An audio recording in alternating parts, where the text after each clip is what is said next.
안녕하십니까 전국의 유튜브 구독자 여러분, 아프리카TV 시청자 여러분.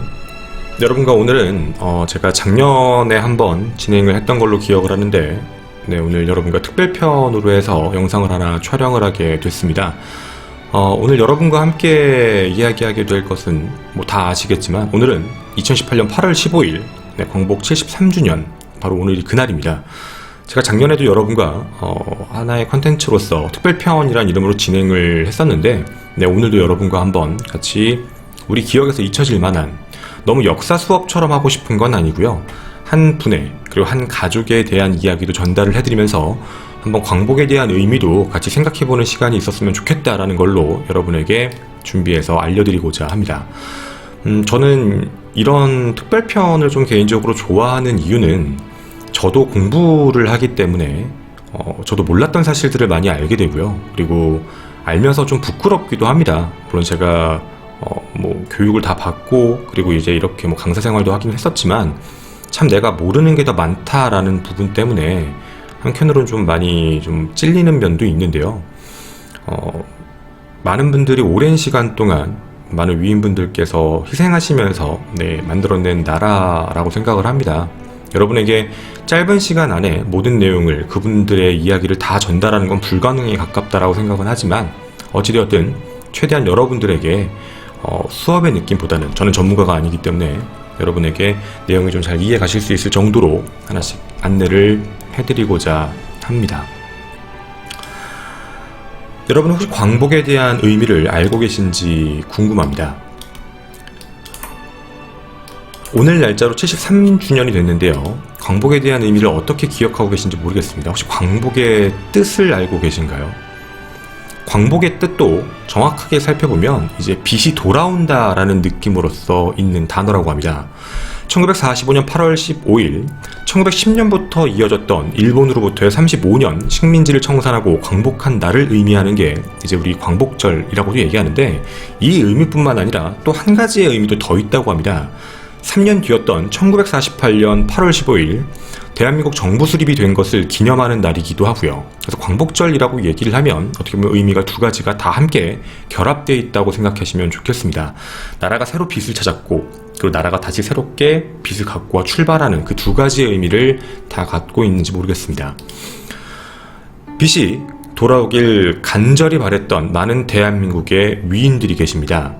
물론 많이 알려지신 분들도 계시지만, 이름 하나 남기지 않고 나라를 위해 희생하신 분들이 더 많으실 거라고 생각합니다. 그래서 오늘 여러분에게는요, 정말 이럴 수 있을까? 정말 이게 가능할까? 라는 생각, 그리고 우리 한 번쯤은 분명히 들어봤을 법한 이야기, 하지만 자세하게는 모르는 이야기를 오늘 여러분에게 말씀을 드리고자 합니다. 혹시 여러분은 오성과 한음이라는 말을 들어보신 적 있습니까? 아마 대부분 아실 것 같은데, 그 오성과 한음에서 오성입니다. 아마 아시는 분들은 아실 것 같은데, 바로 이양복 선생을 일컫는 말입니다. 오늘 제가 여러분들에게 말씀드릴 분은 바로 이 이양복 선생의 10대 손입니다. 근데 이양복 선생, 이양복이란 분에 대해서 좀 말씀을 좀 드리고 출발을 하자면, 어떤 분이냐면, 저도 기록을 봤는데 병조판서라는 걸 7번을 하셨다라고 나와 있더라고요. 그리고 영의정, 좌의정, 우의정을 전부 다 역임하신 분이었습니다. 저도 이게 어떤 관직인지 궁금해서 찾아봤는데, 병조판서라고 하면 병권을 가진 사람, 즉 지금으로 따지면 국방부 장관 정도 되겠죠. 국방부 장관을 한 7번 정도 역임하셨고, 영의정, 좌의정, 우의정을 했다라면 그때 당시엔 의정이라는 게 되게 높은 품으로 해서 나눠져 있었으니까, 다만 이 의정을 다 맡았다는 건 지금으로 따지면 거의 총리급 그 정도를 계속해서 역임하셨던 분입니다. 근데 여기서 끝나는 게 아니라 이 이양복 선생님의 그 후대의 대손들이죠, 후손들도 굉장히 대단했는데, 2대, 3대, 4대를 걸쳐서 10대까지 오는 동안 단 한 번도요, 판서 아니면 정승, 재상 이런 걸 놓친 해가 아예 없었습니다. 끊긴 대가 없이요, 모두 다 그런 대를 다 했습니다. 장관, 총리, 아니면 말 그대로 여러 가지, 아무리 못해도 차관 정도까지는 늘 역임했던, 즉 쉽게 얘기하면 우리가 왕족을 로열 패밀리라고 부른다면, 여기는 거의 골든 패밀리에 가까운 엄청난 가문입니다. 바로 이 가문의 10대 손을 여러분에게 오늘 말씀을 드리고자 합니다. 아마 아시는 분들도 있으실 겁니다.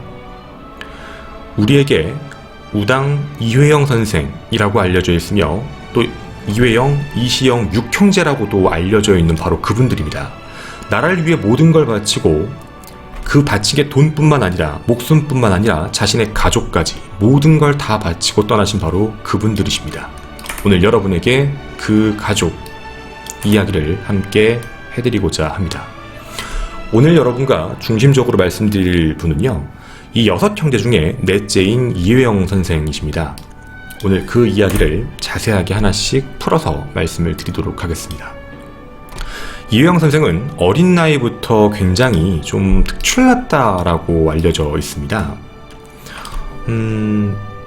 뭐였냐면 어린 나이부터 공부도 되게 많이 하시고 박학다식하시고 성실하고 노력도 많이 했지만 원래 우리가 봤을 때 그냥 좀 공부를 많이 하고 원래부터 약간 잘 사는 집이면 사람이 가진 것 중에 뭐 지식에 대한 부분은 많을 수 있지만 워낙에 풍족하게 살고 행복하게 살면 나머지 것들을 잊을 수 있다라는 생각일 수 있을지 모르겠는데, 이회영 선생은 20살 때 아주 엄청난 일을 하나 하십니다.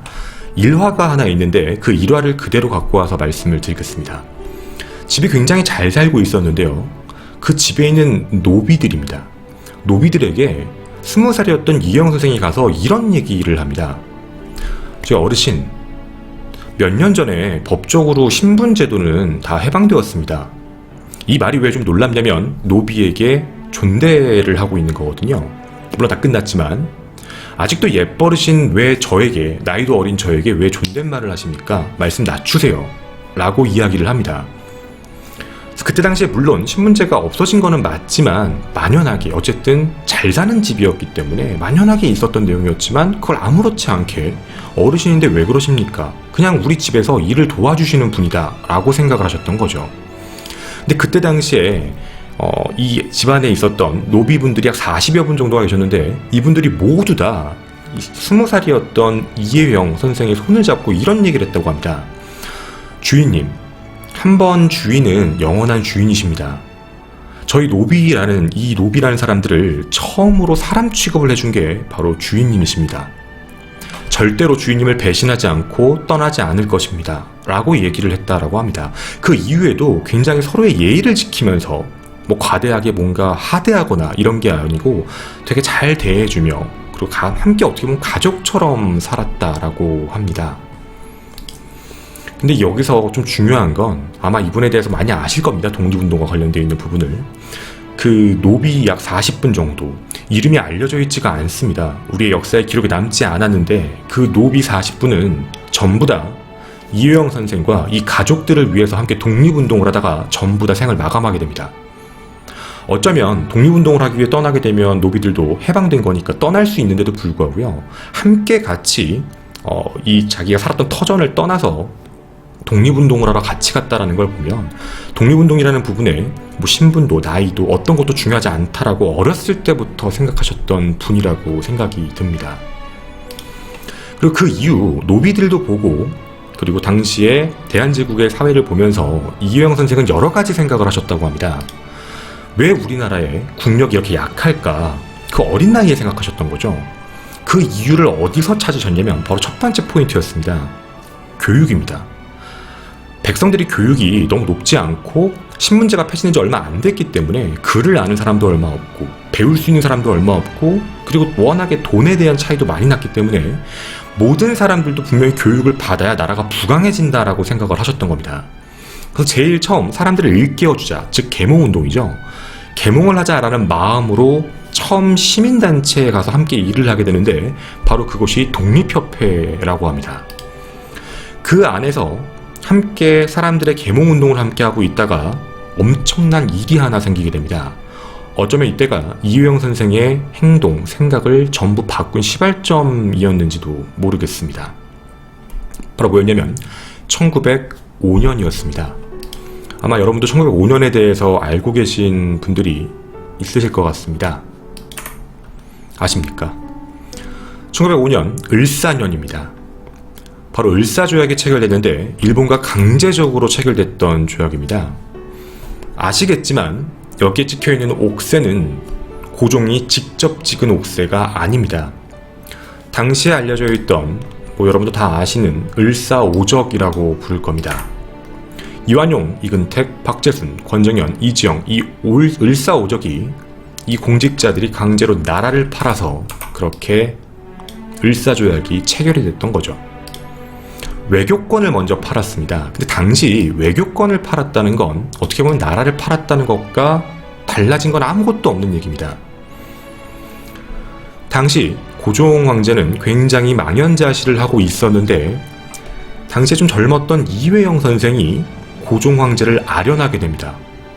근데 여러분이 어떻게 고종 황제를 저렇게 젊은 사람이 아련할 수 있지라고 생각하실 수도 있는데 아까도 제가 미리 말씀을 드렸던 이유가 굉장한 가문의 집안입니다. 돈도 굉장히 많았고 어떻게 보면 대한제국의 기틀도 같이 함께 움직였던 사람이라 황제를 아련하는 부분에 대해서는 큰 문제가 없었던 분이셨습니다. 그래서 당시에 아련을 하고 난 다음 고종 황제를 설득하기 시작합니다. 우리가 지금 일본에게 당할 때가 아닙니다. 일본으로부터 뺏긴 이 외교권, 이 주권을 다시 돌려받읍시다. 근데 우리한테는 지금 힘이 없으니까 우리 외세에 도움을 청하는 게 어떻겠습니까? 라고 고종 황제에게 청원합니다. 그리고 이회영 선생의 머리에서 아이디어가 하나 나오게 되는데 여러분들은 아마 역사책에서 한 번쯤은 배워보셨을 법한 이야기였을 겁니다. 바로 이겁니다. 1907년 네덜란드의 헤이그라는 곳에서 전 세계 대표가 모여서 좀 평화로운 회의, 평화로운 세계를 만들자라는 만국평화 회의를 하고 있었습니다. 이곳에 특사를 파견해서 지금 대한제국이 겪고 있는 일을, 이 부당한 일을, 옥새를 마음대로 찍어서 주권을 빼앗긴 걸 가서 알리자라고 얘기를 한 겁니다.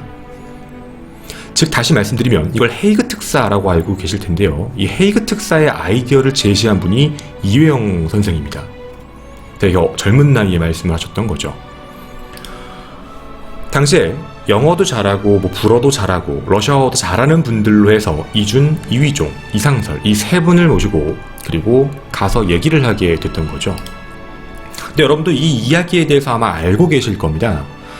당시에 이때 회의장에 들어가서 일본 대표 앞에서 얘기를 하려고 했는데 당시에 일본이 미리 알고 이걸 막았습니다. 그때 일본이 뭐라고 얘기했냐면 외교권이 없는 나라는 회의장 참석을 할 수 없다 라는 이유, 그리고 그 안에 있는 다른 국가에 많이 회의에 로비를 하게 돼서 결국 못 들어가게 됐던 거죠.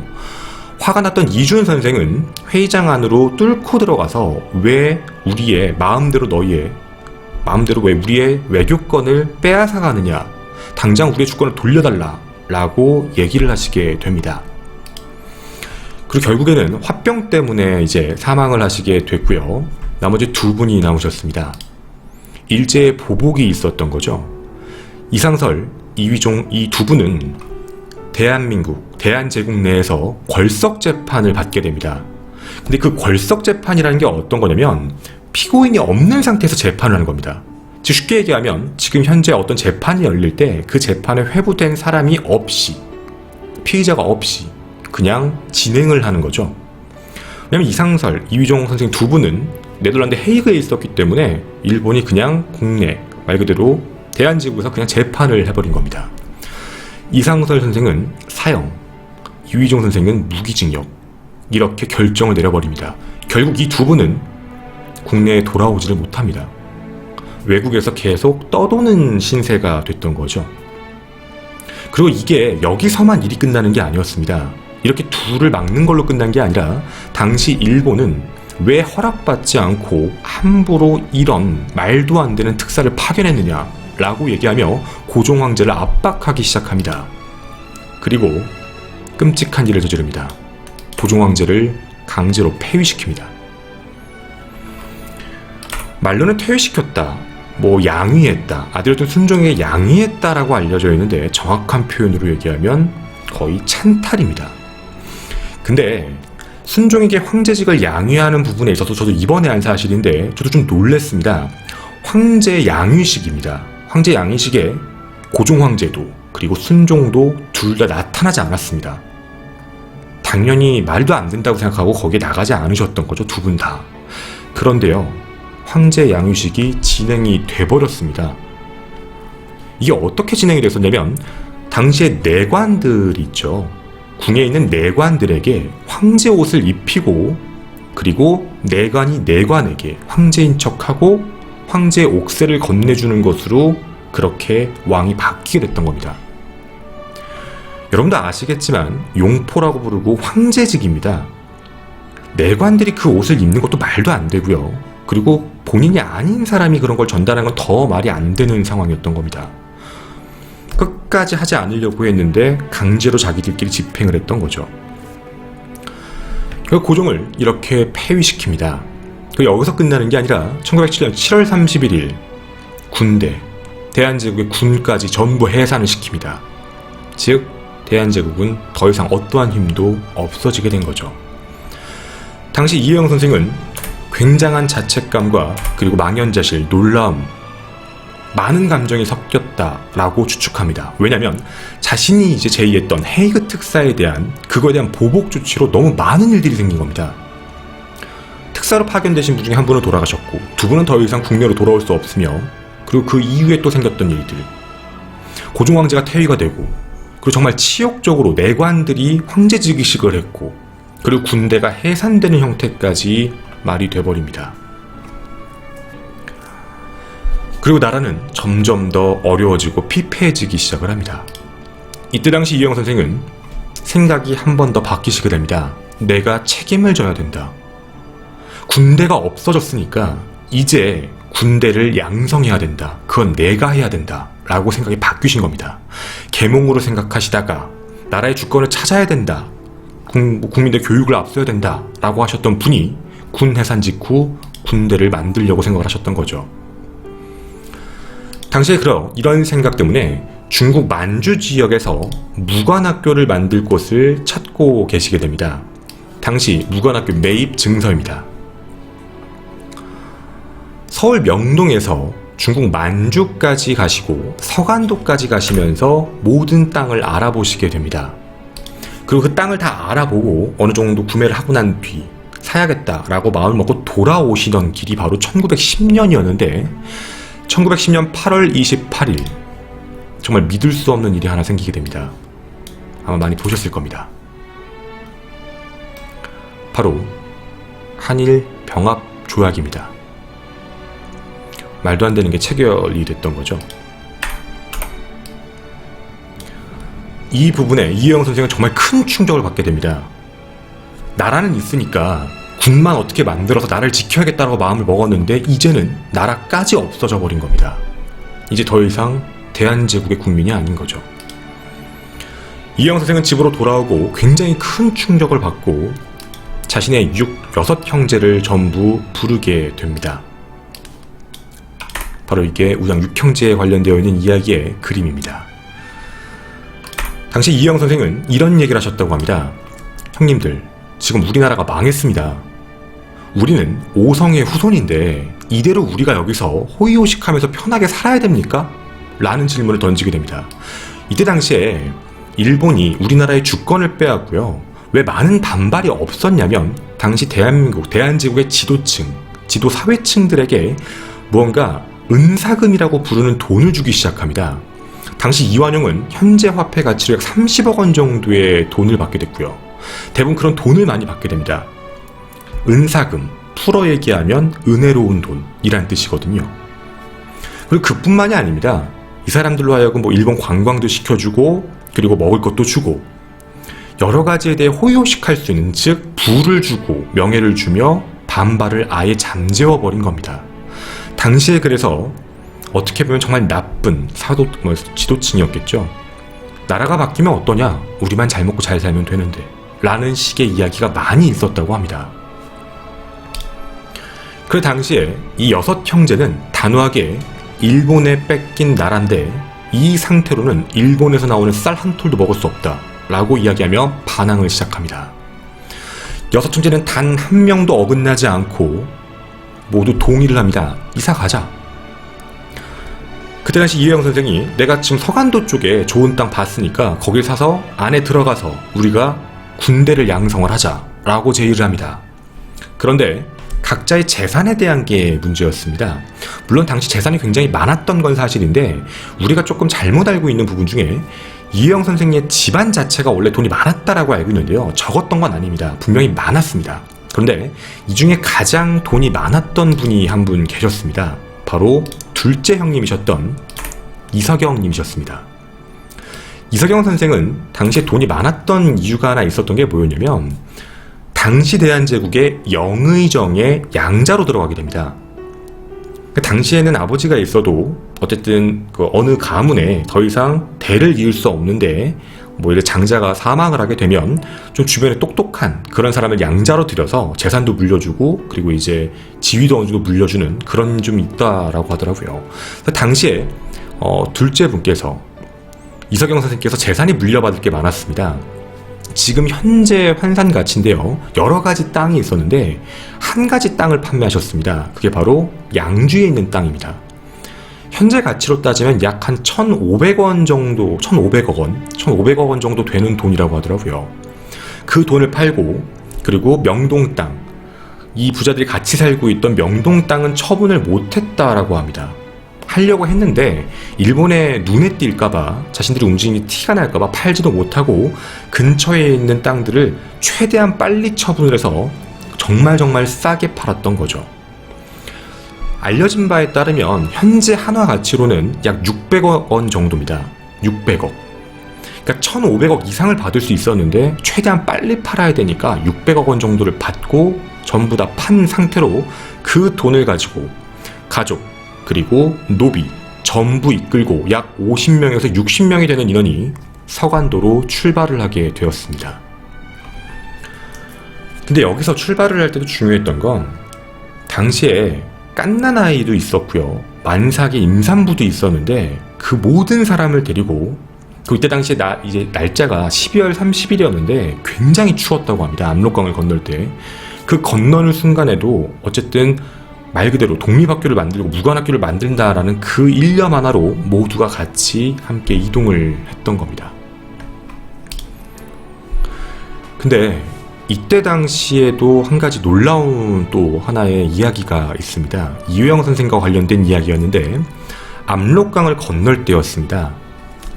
굉장히 폭이 넓기 때문에 수영해서 건너면 또 겨울이면 얼어 죽을 수도 있고요. 당연히 이제 배를 타고 건너가는데 당시 뱃사공에게 뱃삭보다 훨씬 많은 돈을 줬다고 합니다. 너무너무 많은 돈. 그래서 당시 뱃사공이 이거 왜 이렇게 많이 주세요? 저한테 이렇게 주실 필요 없어요. 조금만 주세요. 괜찮아요. 라고 얘기를 했는데 당시에 이혜영 선생이 이런 말씀을 하셨다고 합니다. 앞으로 우리와 함께 독립운동을 하기 위해서 조선 땅에서 많은 젊은이들이 이 압록강을 건너 서간도로 올 거다. 근데 그들은 돈이 없을 것이다. 헤엄쳐서 오면 너무 위험하니까 내가 미리 이 돈을 줄 테니까 만약 그들이 와서 배를 태워달라고 얘기를 하면 뱃삭 없이 좀 태워주시면 좋겠습니다.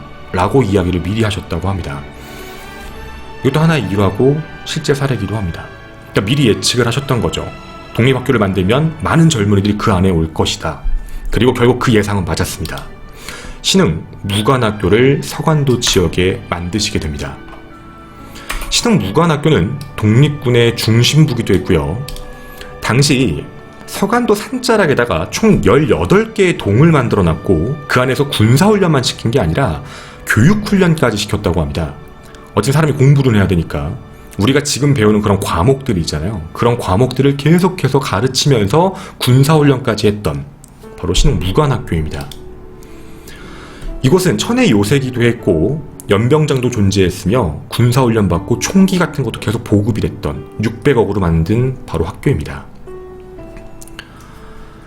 1911년부터 해서 20년간 3,500명의 졸업생을 배출합니다. 이 안에서 3,500명이 나온 거죠. 20년간 3,500명 정도라면 정말 어마어마한 인원입니다. 졸업생 중에는 되게 대단한 분들이 많이 나왔는데 아마 여러분은 뭐 김자진 장군의 청산리 대첩이라든가 아니면 봉오동 전투 이런 거 많이 들어보셨을 겁니다.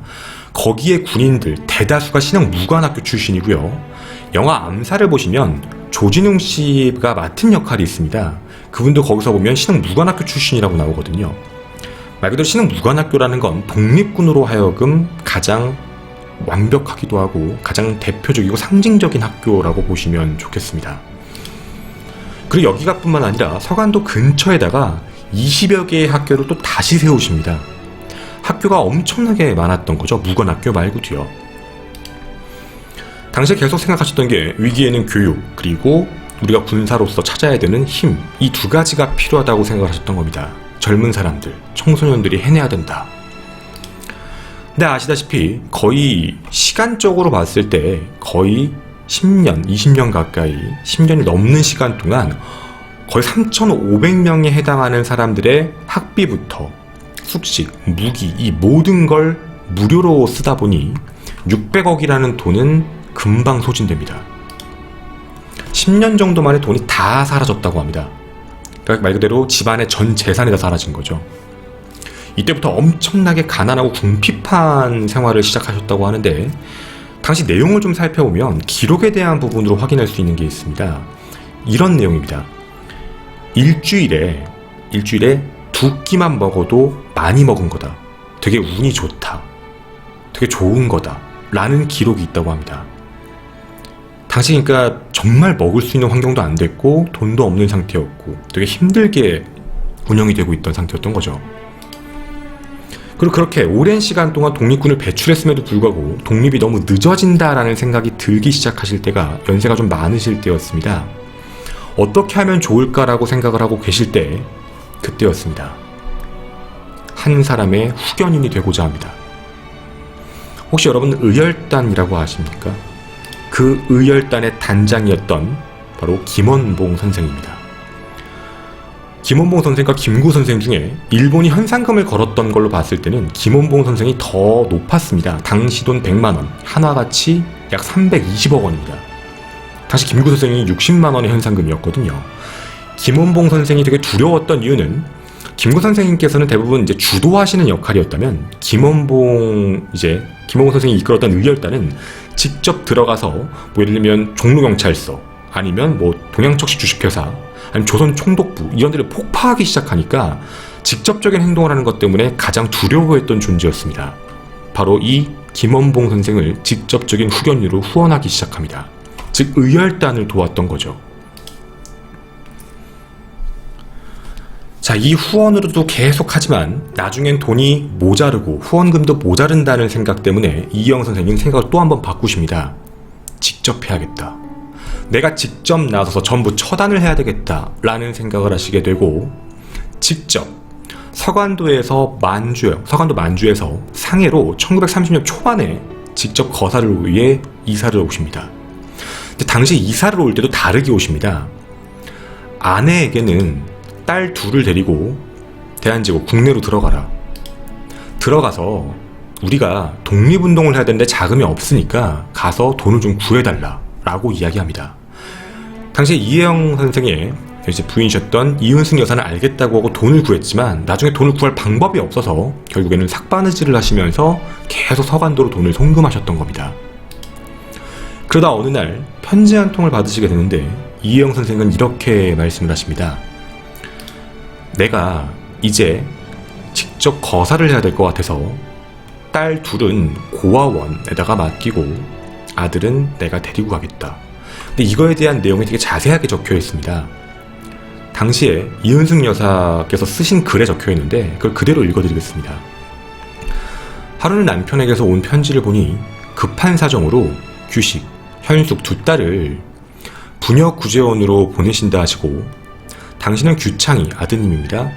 규창이를 데리고 무전여행으로 상해를 가신다 하니 세상에 이런 망창한 일이 또 있으리오라고 글이 적혀 있습니다. 망창이라고 하면 눈앞이 깜깜하고 답답하고 아프다라는 뜻으로 보시면 좋겠습니다. 그렇게 1932년 상해로 직접 가셔서 거사를 준비하려고 했는데 당시 먼저 거사를 치르신 분이 한 분 계셨습니다. 바로 윤봉길 의사셨습니다. 당시 장교들 대부분이 다 사이에 죽었죠.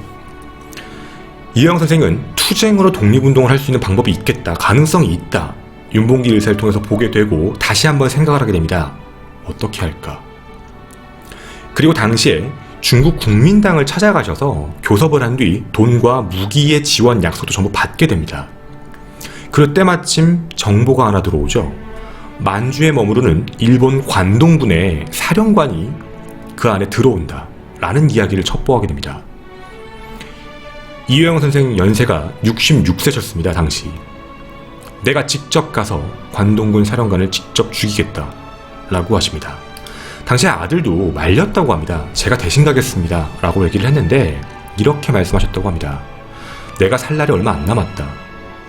너희는 미래가 창창하고 이 나라를 새로 이끌어야 될 인재들이다. 나는 내가 직접 가서 어차피 살 날도 얼마 안 남았는데 나는 너희에게 자랑스러운 아버지로 남겠다 라고 얘기하고 아들을 그대로 상해에 두고 본인 혼자 다른 쪽으로 이동을 하게 됩니다.